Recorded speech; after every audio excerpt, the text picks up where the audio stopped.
नमस्कार, आप देखना शुरू कर दिए हैं आई इंडिया और मैं हूं पंकज सिंह गौर।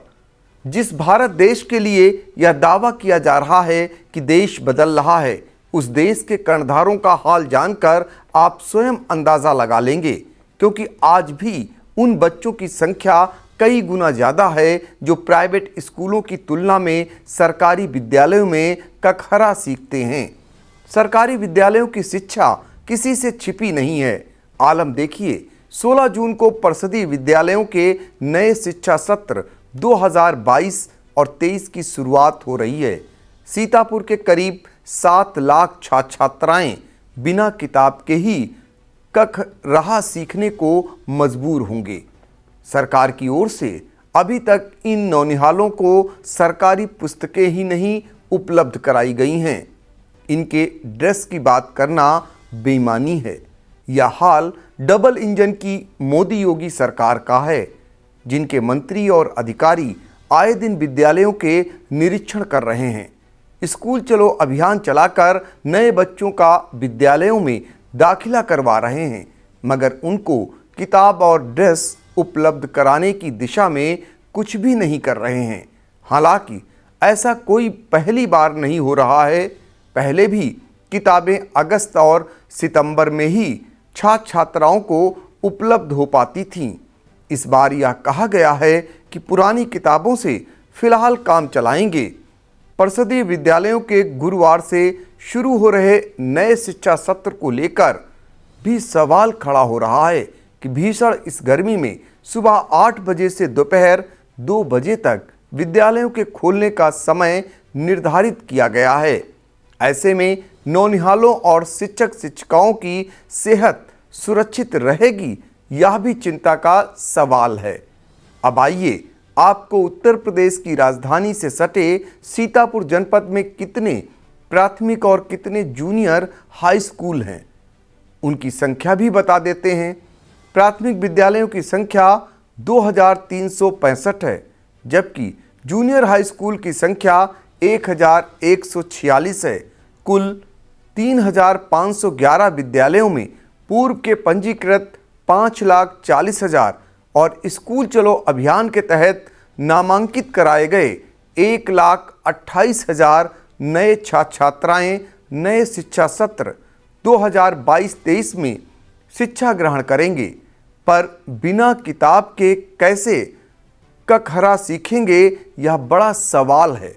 फिलहाल नए शिक्षा सत्र को लेकर जिला बेसिक शिक्षा अधिकारी अजीत कुमार ने क्या व्यवस्थाएं की हैं, आइए आप भी सुन लीजिए। सर, कल से विद्यालय खोल रहे हैं, क्या तैयारियां की गई हैं? देखिए, जो ग्रीष्मकालीन अवकाश के उपरांत जो है हमारे कल से सारे परिषदीय विद्यालय जो है वो खुल जाएंगे और विद्यालय खुलने के संबंध में जो भी निर्देश हमें शासन से और विभाग के द्वारा प्राप्त हुए थे, उन सभी निर्देशों के माध्यम हमने खंड शिक्षा अधिकारियों के माध्यम से समस्त शिक्षकों को उन सारे निर्देशों को भेज दिया है और समस्त तैयारी, चूँकि लंबे समय बाद ग्रीष्म अवकाश के बाद विद्यालय खुल रहे हैं, तो समस्त तैयारियां पूर्ण करने के लिए समस्त खंड शिक्षा अधिकारियों को निर्देश जारी कर दिए हैं। साथ ही हम लोगों ने अपनी समीक्षा बैठक में भी आज शाम को पुनः हम लोग करेंगे, तो उसमें पुनः एक बार जो है समस्त खंड शिक्षा अधिकारियों को पुनः इन निर्देशों के बारे में अवगत करा दिया जाएगा। सर, सीतापुर में कितने विद्यालय हैं? हमारे यहाँ पे टोटल 3,511 स्कूल हैं, जिसमें से 2365 हमारे यहाँ प्राइमरी विद्यालय हैं और 1146 हमारे यहाँ अपर प्राइमरी क्लासेस जहाँ संचालित होती हैं जूनियर स्कूल्स हैं। तो उन सभी के लिए हमने निर्देश जो है अपने खंड शिक्षा अधिकारियों के माध्यम से जारी कर दिए हैं, ताकि समस्त तैयारी हम लोग अपनी पूर्ण कर लें। बच्चों को कब तक किताबें उपलब्ध हो जाएंगी? बच्चों के लिए जो किताबों का जो निर्देश मिला है, हम लोगों के लिए वर्क ऑर्डर जारी करने के लिए निर्देश मिल गया है। हम लोगों ने बच्चों के लिए किताबों का वर्क ऑर्डर जारी कर दिया है और जैसे ही हमारे लिए जो संबंधित हमारे प्रकाशक हैं, जो प्रिंटर्स हैं, हमारे लिए जनपद में आपूर्ति सुनिश्चित करेंगे और तत्काल हम लोग अपने बच्चों को शीघ्र ही उपलब्ध कराएंगे। साथ ही साथ चूँकि पिछले सत्र में भी हम लोगों के पास किताबें चूँकि बच्चों की रहती हैं, तो उनके माध्यम से भी हम लोग अपनी पठन पाठन बच्चों का जारी कराते हैं। सर, देखा गया है कि परिषदीय विद्यालय में बच्चों की संख्या कम रहती है, इसके लिए क्या कुछ प्रयास? इस सत्र में हम लोगों ने निश्चित रूप से स्कूल चलो अभियान को बृहद लेवल पे चलाया था। शासन के निर्देश भी थे और उस निर्देश के क्रम में हमने पूरे जनपद में जनपद स्तर पे, विकासखंड स्तर पे और विद्यालय स्तर पे तीनों स्तरों पर उस स्कूल चलो अभियान की बृहद रणनीति बनाकर उसको क्रियान्वित कराया था और हम लोगों को उससे काफ़ी अच्छे परिणाम भी मिले हैं।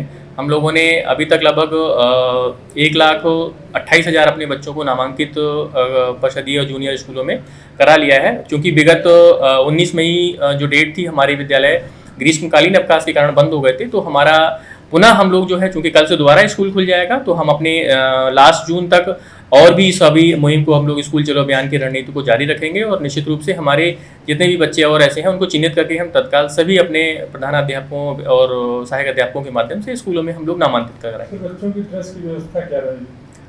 जैसे शासन का जो निर्देश है, वो डीबीटी के माध्यम से हम लोगों को गार्जियन के या उनके माता पिता के खाते में 1100 रुपये प्रति सत्र के हिसाब से भेजा जाना है। इस सत्र की कार्रवाई अभी शुरू हो गई है, और जैसे ही हम लोग इसको पूरा करेंगे और शासन के हमें निर्देश मिलेंगे, तो वो हम गार्जियन और अभिभावकों के खाते में 1100 रुपये ड्रेस, जूता, मोजा और बैग के लिए हम उनके खाते में प्रेषित करेंगे।